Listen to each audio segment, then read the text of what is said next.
Hi, everyone. Hope you're having a great Monday. Welcome to this Facebook Live. You might have noticed that it was been going black at the beginning. There's a problem with the stream that we have. If we don't select a certain type of style, you can't change it.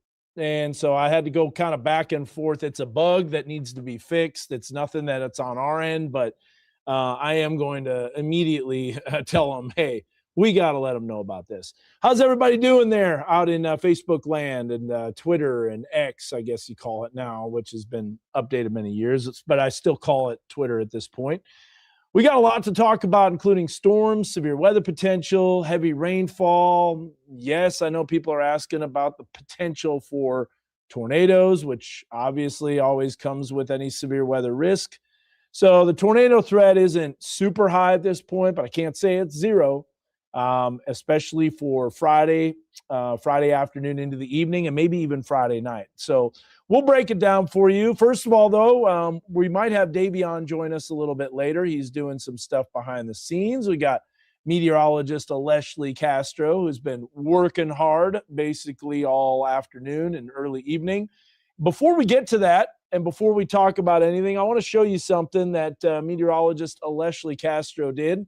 Leslie did a great job on the weather blog. So check this out. This is a weather blog. You can see us all deep in thought here as we get beyond the forecast, which this week's topic for today is flood safety. If you want to learn more about flooding, and believe it or not, flooding is the number one killer of all severe weather type phenomenon. Here's a great blog. If you're wondering how to get there, you go to knwa.com. You can click on that. You'll see, first of all, it's right here 5 hours ago on the homepage. But if you don't see it on the homepage, you're going to go to weather, and then you're going to go, let it scroll down, and you're going to see weather blog. So go scroll over to weather blog, click on that. That'll take you to all of the stories that meteorologist Leslie Castro has done. And this is kind of her deal. So she does these weather blogs, great information. We'll come back to that as well. But you can learn more about severe weather and severe weather preparedness, because we do have multiple chances for severe storms that are on the table. And yes, Jennifer says, don't forget to vote tomorrow. Very important to do that because it's election day. So what does that mean with the forecast for tomorrow? Well, let's dive into it, and let's show you that I do think a chance of rain does develop for tomorrow, but late evening and into the early morning hours. And yes, I am going to talk about the blood moon. But before I do that, let's take a look here at what we've got for our weather graphics. So you'll notice, first of all, a little bit of a chance of rain overnight tonight. And you're like, uh-oh, that's not good. Yeah, it's not good for blood moon viewing, because the potential for rain that pops up means obviously cloud cover. And temperatures will be hovering in the lower to middle 50s, but then we warm up dramatically. So during the day tomorrow, I don't think there's any rain until after sundown. And then we start to see some rain chances begin to develop. Notice at about 10 o'clock, we already got a 30% chance. I'll take the camera off the screen so you can see that the rain chances continue to increase on Wednesday. We can also break this down for you a little bit easier to see when we look at the timeline. So this is the what we call the probability of precipitation timeline. That's going to break down all of the weather graphics is going real slow, by the way, just to let you know. So here's a breakdown of the timing. And you'll notice this model trying to take out a little bit of that chance of rain during the morning hours, and then it kind of drops back off. This is kind of a model problem, but there you see 20%. During the afternoon, evening, great. But late evening, here comes the rain chances. It drops down a little bit, but this is where we're going to see the most likely time for rain and storms. And I bet you Josh Rugger will be updating that as we get into Wednesday late morning and into the afternoon tomorrow morning. He's probably going to see additional storms developing. So that's your forecast for the Fayetteville area. And we'll take a look for the Fort Smith area, and you will notice that rain chances are looking likely as well. Come on, system. Let's go. It's been working overtime. Here's a look at the rain chances. Again, this is a little bit small on your device screen, but that's 20%. That's Wednesday, 2 a.m. We're going to break this down with you in the future track to take a look at the models. I think the most likely time for rain is going to be Wednesday afternoon into the evening. As you can see, it goes up to 90%. So check this out when we look at this timeline. You'll notice that we've got some pretty decent rain chances that are ahead. So if we look, there we go. Hold on just a second. This thing is wigging out, man. There you go. Very likely rain chances as we're talking about that. I've already answered that, Kylie. I said there is a chance, but it's not super high. But Friday is going to be the most likely chance for the potential for tornadoes. Now, tornadoes it's a tricky deal. Everything has to come together in the right location, the right time. The ingredients have to all come together. And so, Kylie, I could say that tornadoes aren't necessarily the main threat, but Friday, I think the wind shear starts to increase. I think it does get a little more possible. But you remember, those ingredients, it's basically like when you're pulling the cookies out of the oven. You got to know right before it happens because those special ingredients are kind of difficult to discern this far out. So let's take a look at the future track here. This is the latest HRRR model. And you're going to notice as we go into the overnight hours, clouds really start to thicken up. So we're going to get to the eclipse here in just a second. But just to show you, the clouds are looking pretty likely tomorrow morning. 5 a.m. is going to be the time of the eclipse. I'll take you through all that in a second. But look at the rain that starts moving in just before the polls close for Election Day. That's going to be about 7:30, 8 o'clock. And then you'll notice Wednesday morning into the afternoon, this is where the storms start ramping up. Now, this is some energy that's moving in, and I think Wednesday morning, as I zoom in, this is where some stronger storms are going to be. So Wednesday will be probably the chance for some hail. These don't look likely as tornado potential just because the low level moisture probably won't be as high. The wind shear probably won't be as high. I'm not saying it's not possible. I'm just saying it's probably not likely. So let me zoom out a little bit. You can see the storms moving out. So again, late morning, there you go. Early afternoon, more storms. And then watch what happens as we get into the evening hours. Now we're starting to see the river valley on the uptick for storms. So this is why that new severe weather risk starts to show a little more severe weather potential in the river valley. So this is mainly going to be Wednesday afternoon into the evening. And when we put this into motion, you can see those storms intensifying. So as of now, this is what we're seeing as we go into the evening hours on Wednesday. More severe weather potential in the river valley. Now, this risk is valid from Wednesday morning through Thursday morning, 7 a.m. to 7 a.m., which, by the way, we are going to discuss the new severe weather risks. We'll be covering that. And I'll actually do that then in this Facebook Live. But tomorrow is the main topic for that. So we'll spend more time on it tomorrow, since that is the main topic of severe weather discussion with Severe Weather Awareness Week. But let's go back to Max 1 here, and we'll take a look. There's the severe storms that are possible, timing 7 a.m. to 7 a.m. Wednesday to Thursday. Now, you might be wondering, why is it 7 a.m.? Essentially, it's really 6 a.m. now because it's not daylight saving time yet. So it's technically 6 a.m. to 6 a.m. because it's 12Z to 12Z. Here's the thing that's interesting about this, though, is I asked personally the Weather Service, why is it 7 a.m. or 6 a.m. or 12Z? Because that's noon, and that doesn't really show you like a calendar day. Sometimes it can be overlapping. Well, the Weather Service Storm Prediction Center, NWSPC, when we interviewed them, they said this is why. Because typically your convective day goes from the late morning into the night and then into the early morning hours. And I'm like, you know what? You're absolutely right. A lot of the times the convective day runs overnight and into the early morning hours. So that's exactly why that risk goes from the morning to the morning to take care of the full convective day. Now that makes very good sense. All right. So that's why it goes from morning to morning, and then instead of midnight to midnight, the day, because it would overlap and it would run into the next day, and that's not the entire cycle of the storm. So absolutely, totally makes sense. Now, when we get into the day 5 convective outlook, this is the latest that they have. You'll notice, number one, it's kind of shifted west a little bit. Earlier, you might have saw it. It was basically right over us. Now, this is shifted west. This is for Friday morning into Saturday morning, 6 a.m. to 6 a.m. until daylight saving time kicks in. So there's your severe weather risk. I'm going to loosen up the tie too, so I don't get myself choked out and I don't lose my voice before these severe storms potentially move in. So if we look at the European model, this will break down Wednesday night and into Thursday morning, additional storms popping up. So this is where we're starting to see training. And remember, this is a lower resolution model, but it shows you how southwest flow is going to continue and we'll see storm potential. Now notice Friday evening, this is a low resolution model, but it's showing some of those thunderstorms popping up to the west and then it shifts through. There's going to be multiple adjustments to that day 4 through 8 outlook. So that's what we'll continue to watch. Now, we had a question about the total lunar eclipse.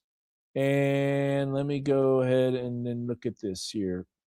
So this is someone that asked, can you give us information about the blood moon? I can. The reason I haven't really posted much about this, the reason I haven't gone crazy and covered this on our weather and on our newscast, I did a little bit at the 10 o'clock. But here's the deal on this. So I'm going to take the camera off the screen.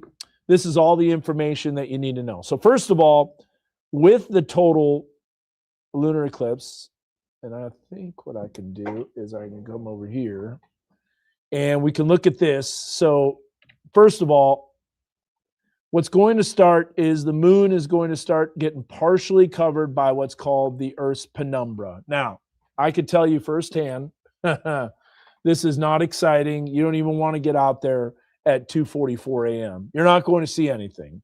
You'll see a partial darkening of the moon, almost worthless, to be honest with you. The most likely time that you want to be out there is when that penumbra, the Earth's umbra, starts covering up the moon. So basically, it's the shadow of the Earth cast down on the moon, which is why the moon starts disappearing. And you'll notice here at 3:50 a.m., that's when the partial eclipse starts. That's when the moon starts getting eaten away and it goes through its different phases. Then as we get into about 4:24, half of the moon should be eclipsed. So you'll see kind of what's called what looks like a waning gibbous, if you will, but it's more like it's a thick crescent. So this is at 4:24 that it will be 50%. The total eclipse starts when the blood moon happens, and that's because think of the sunset that's being cast down on all sides of the earth, or basically a circle sunset that's cast down on the moon. That creates that sunset appearance and the sunset colors. So that starts at 5:04 a.m. Maximum eclipse is at 5:33. This is when the moon should be its darkest red, because it's in the deepest part of what's called the Earth's umbra. That's the Earth's shadow, the dark shadow. There's two shadows. There's the penumbra and the umbra. At 6:02, the total eclipse will end, and then you'll start to see it becoming more of a crescent moon. So this is 143 Purple on YouTube.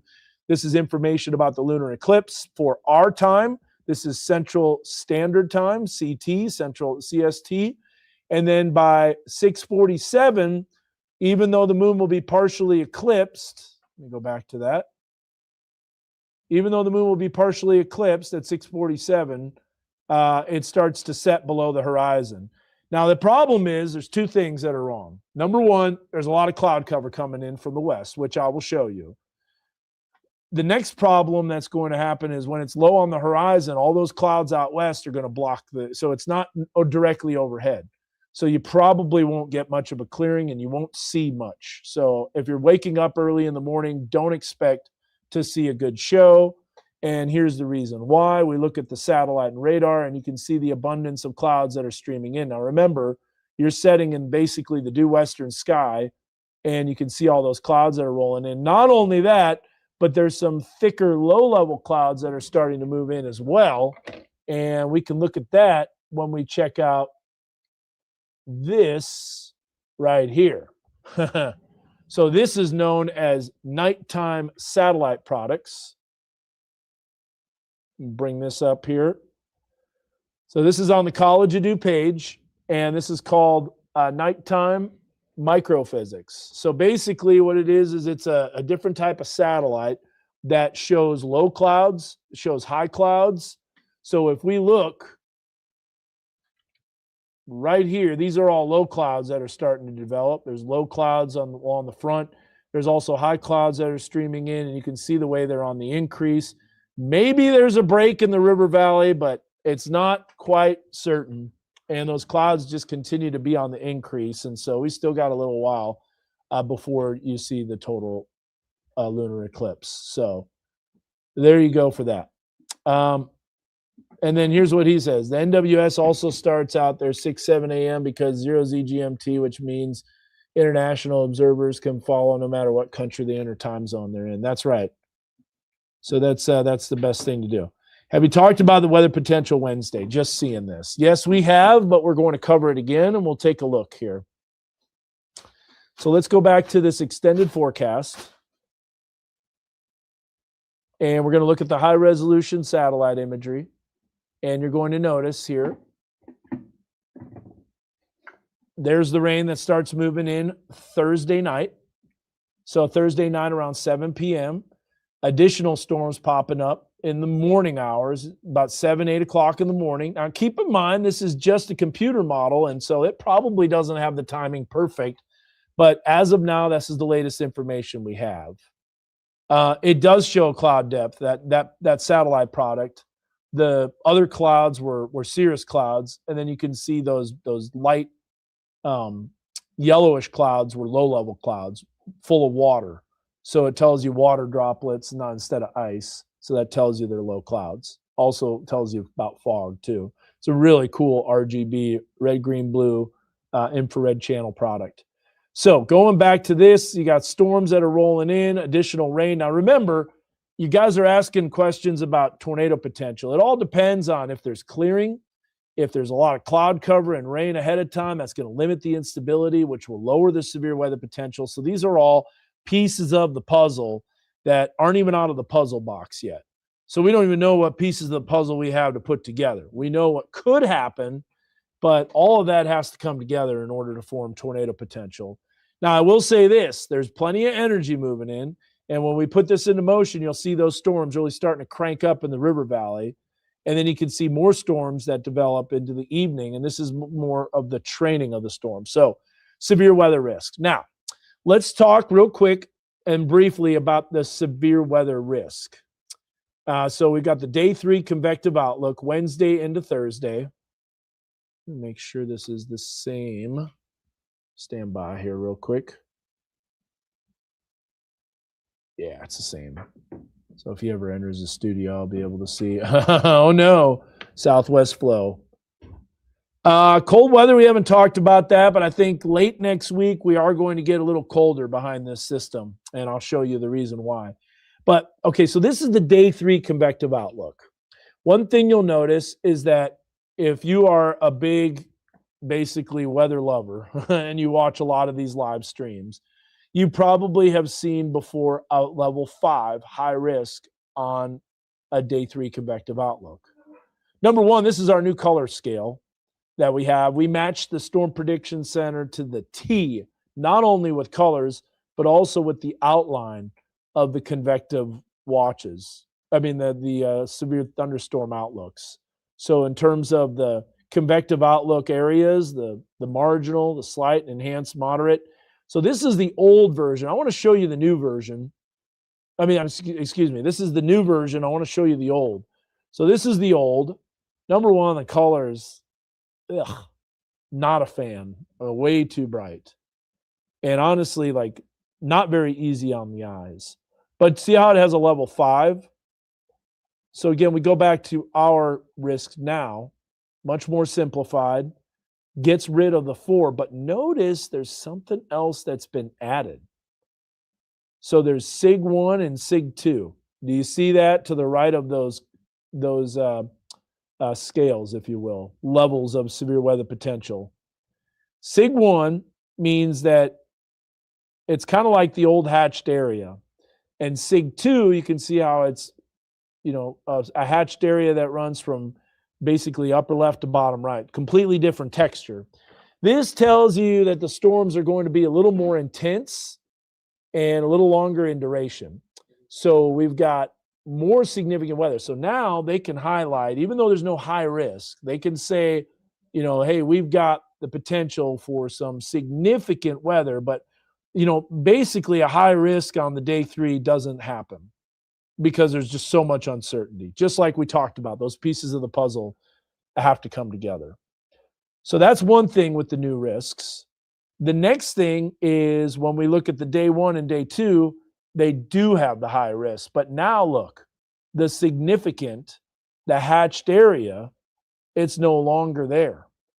And it's like, well, wait a minute. I thought the day 1 or the day 2 sometimes can have a hatched.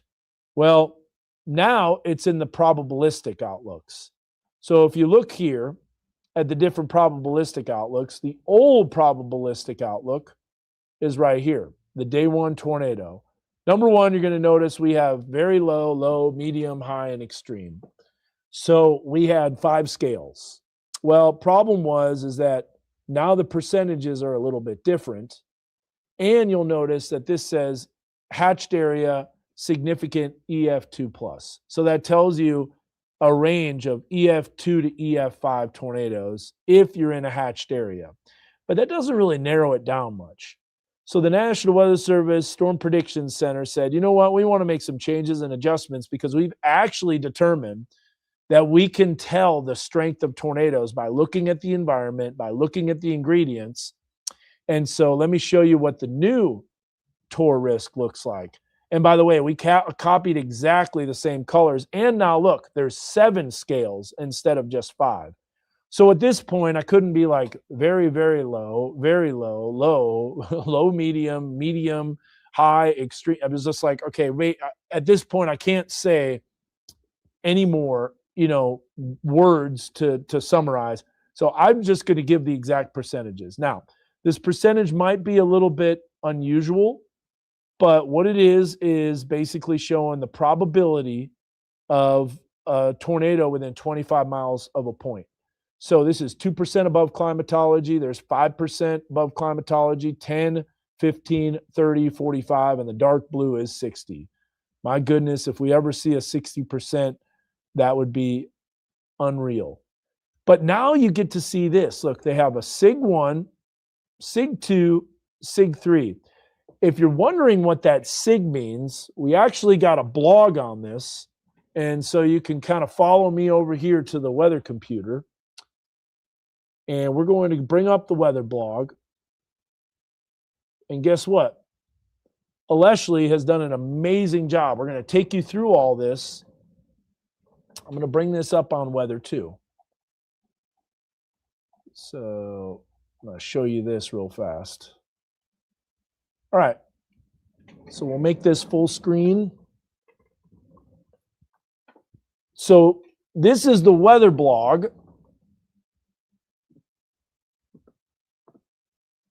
That shows the Storm Prediction Center changes. And you'll notice too that we are talking with the Storm Prediction Center Deputy Director, Bill Bunting. If you want to watch this, it's a kind of a question and answer session that we had with the Storm Prediction Center, why we implemented these changes. So you've got to see this. This is pretty incredible and it's informative stuff. But what we do is we run through the different changes. So why are these changes happening? Because the outlook suggests that the higher the risk, the stronger the events will be, but it lumps the different storm modes and their intensities into one category, which is not always true. So now, for instance, you could have a quasi-linear convective system produce a number of tornadoes, but they would be on the weaker end, and a singular supercell could produce multiple tornadoes of stronger intensity. So the current outlooks would lump those situations, but the Storm Prediction Center, starting tomorrow at 11:30 our time, 16:30 Zulu or Universal Time Code, is going to show this new convective outlook. And you'll notice too that it's got 3 SIG levels. Now that SIG stands for conditional intensity groups, okay? So conditional intensity groups basically shows that they're able to lump the strength of the tornado potential with, you know, the risk. And so what's wild about this, what's cool about this is that the outlooks remain unchanged. But the intensity forecast will be based on storm modes in the environment, and the outlooks no longer need a 10% or greater probability to indicate severe weather potential for the area. So there are times when a 5% might have a hatched area, such as a SIG 1 or a SIG 2. This would be a case where a storm is not really expected to develop. However, if one does develop, the environment is very conducive for significant severe weather, but the coverage might be very limited. So that's why that risk is going to change. So this is how it looks. And you can check this out by going to weather and then scrolling down and then going to weather blog. So weather blog. You can't go too fast or it freaks out. But this is the old risk. They had a lot of wording on it. You can see all the information on there, but it's really cluttered. It's jumbled. The lines are tough to read. They have the names of the risks. They do have the numbers, yes.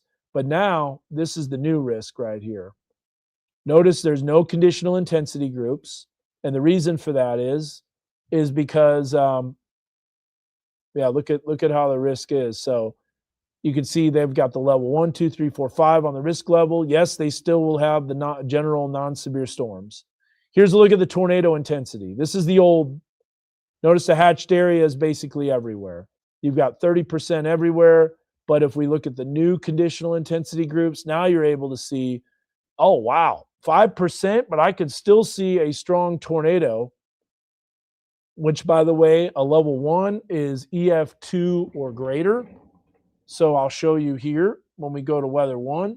So you'll notice a SIG 1 is EF2 plus, kind of grouped into the EF2 range. At least EF2, SIG 2 is at least EF3, and SIG 3 is at least EF4.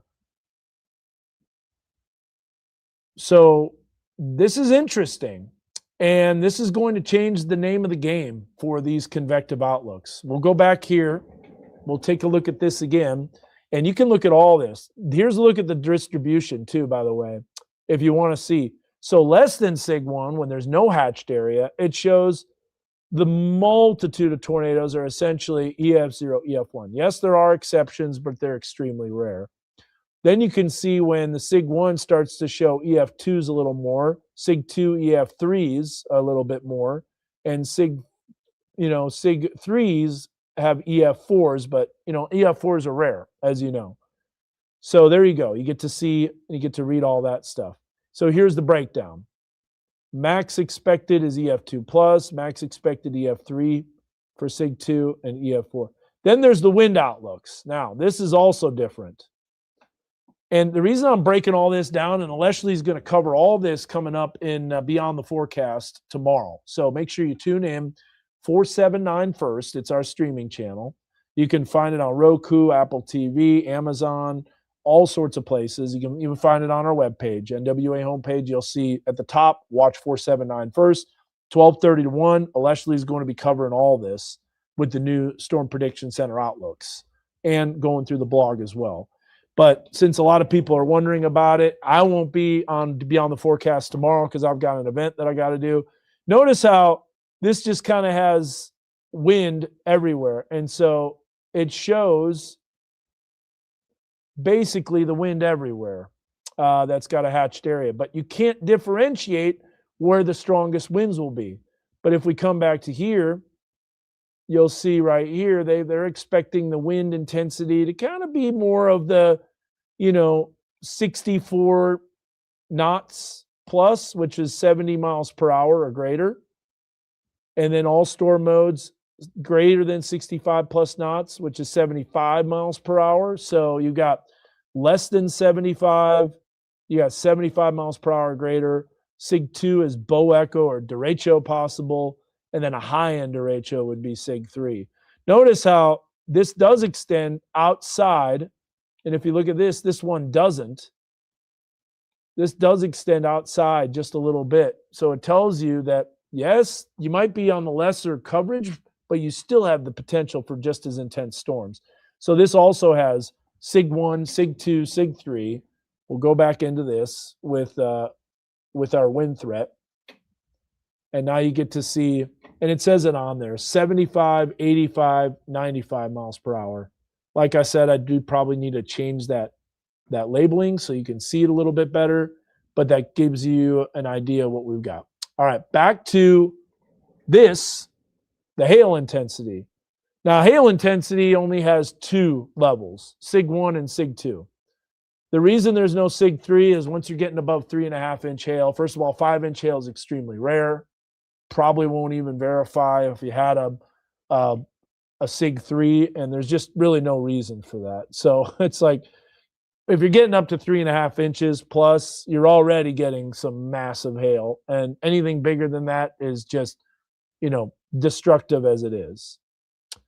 Now, this is where it gets a little more confusing, and I'm going to let Aleshley cover this, but this has all the basic information, and then you can click to watch the full interview with SPC's Bill Bunting, the SPC Storm Prediction Center Deputy Director. So how to get to this, how to read this, you're going to go to weather, you're going to scroll the weather blog, and you're going to see it right down here. Storm Prediction Center implement changes. Now, we got another change that's happening tomorrow, and this is important. The National Weather Service out of Tulsa is proposing new forecast zones. And look at this now. They're breaking down parts of the counties in the River Valley, including LaFleur County, Sequoia County, as well as Crawford County, Franklin, and Sebastian. So all the Weather Service counties, they're breaking that down into multiple different areas. Why is this important? Because it's going to especially be important for winter storms, because elevations can really range. And we know that we have the Boston Mountains and the Ouachitas. And so this is also starting March 3rd. There's a lot of changes happening tomorrow on March 3rd. So anyways, that's what we've got there. And let's give you the 7-day forecast, and then we're going to shut down this Facebook Live. I do want to let you know, if we ever see a 90% wind risk, we are cooked, boiled, and fried. I know, exactly. Something to definitely watch. So here's our forecast for Northwest Arkansas. And it's getting pretty active. Very breezy tomorrow, so we went windy for weather rate. Yep, they are. They're matching exactly what they're doing. And we got Aleshley on here right now. On top of that, Election Day. I know, Election Day is tomorrow too. 73 on Wednesday. Some storms could be severe. Thursday, we have thunderstorm potential, not necessarily as severe.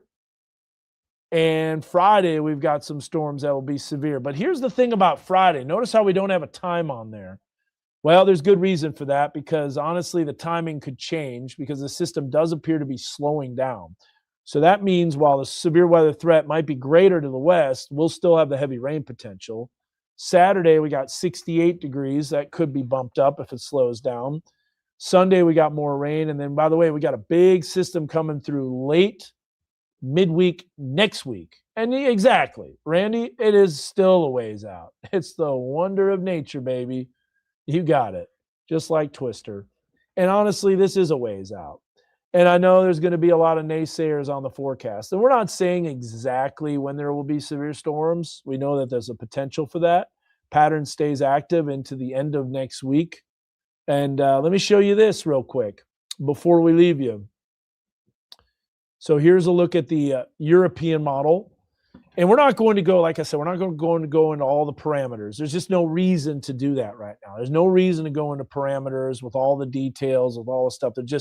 That really doesn't make sense this far out. So that's we're going to take a look here at what we've got with the Future Track European model. And you'll notice rain on Wednesday night makes sense. Rain on Thursday. It's it's southwest flow.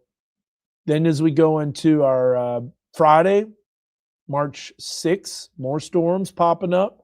Notice how that front comes in on Saturday, so that should be a lull in the activity, but then more storms possible. Now, this is what I'm concerned about is Tuesday into Wednesday of next week.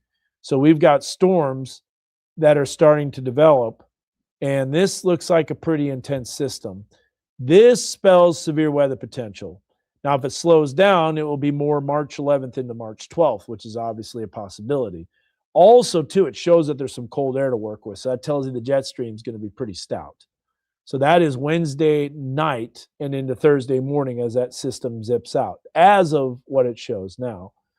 Another thing, too, that I want to show you is the vorticity. There's so much energy with this system, multiple waves of energy. So starting you off, here's a system that comes through. And obviously, all these words on here aren't correct anymore because we've already gone through all the subtle energy. So I'm just going to take that off the screen. There's the energy that comes in tonight and Wednesday. So not super strong, but it's there and it'll provide some storms. But look at the energy that comes in Friday. A little more intense, but again, a possible panhandle hook. See that? There's all those little disturbances that are coming from Baja that the model is terrible at. Then this system splits off, but then eventually it starts to kick out. Now this is a lot of energy. But remember, the models could totally be changing. So we shall see. And then once that comes through, that gets pretty cold as we get into late next week. So I think temperatures will be dropping below freezing once again. For the sake of me saving my voice, this is going to be the last of the Facebook Live. We're going to stop it. Now, tomorrow, just to let you know, we've got some Weather Call Next Gen free subscriptions that we have.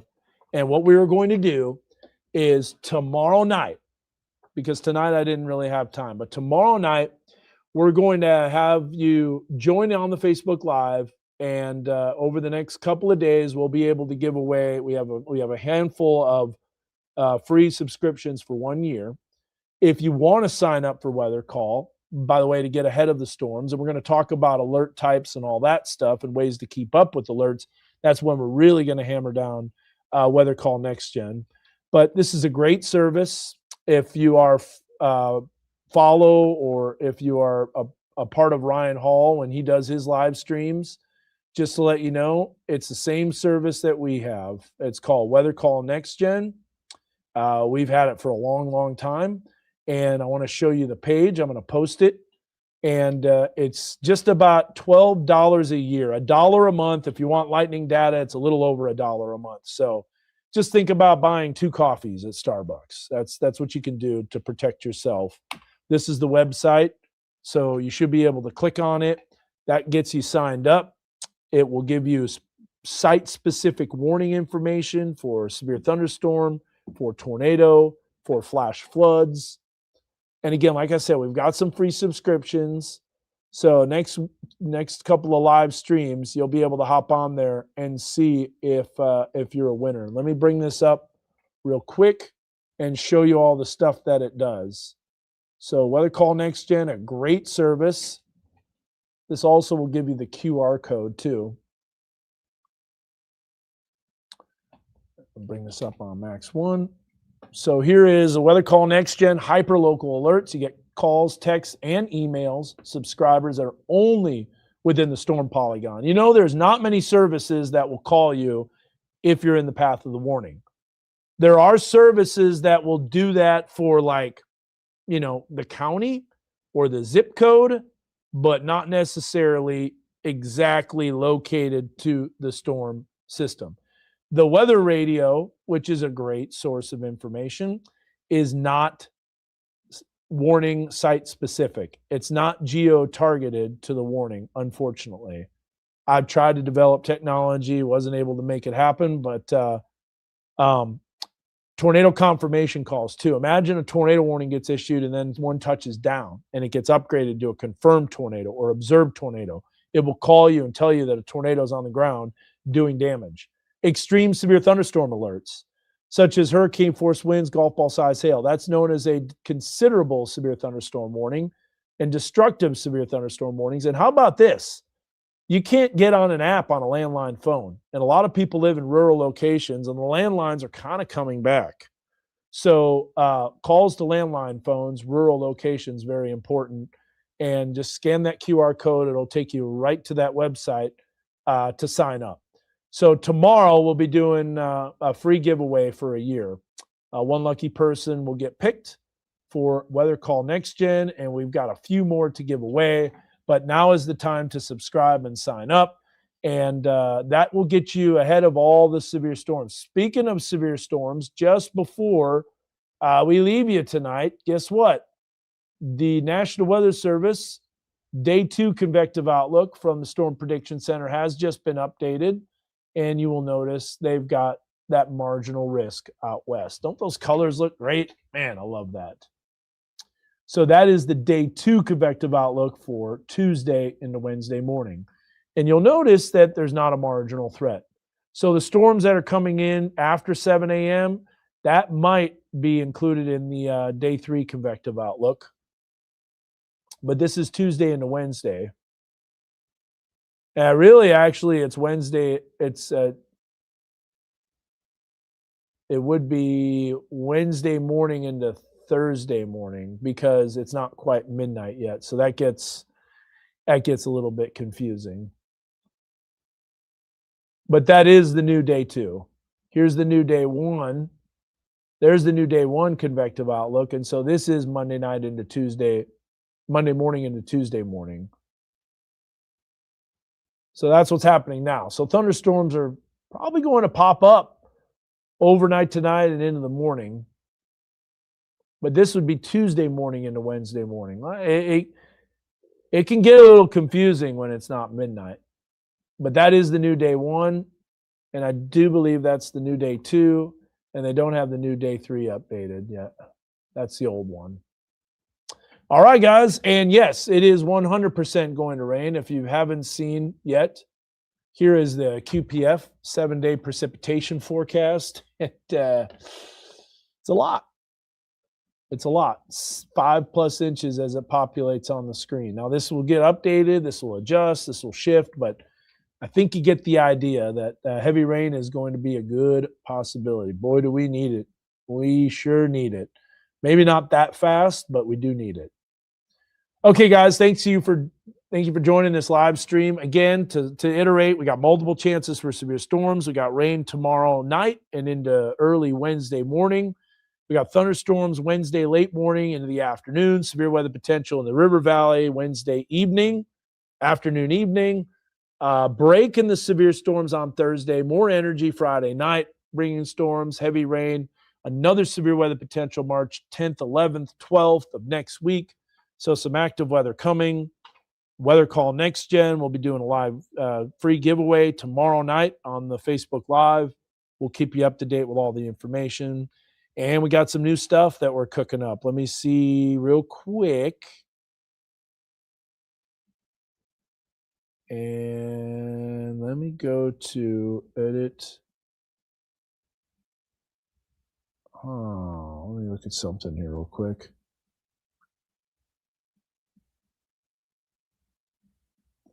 Wonder how they can do that.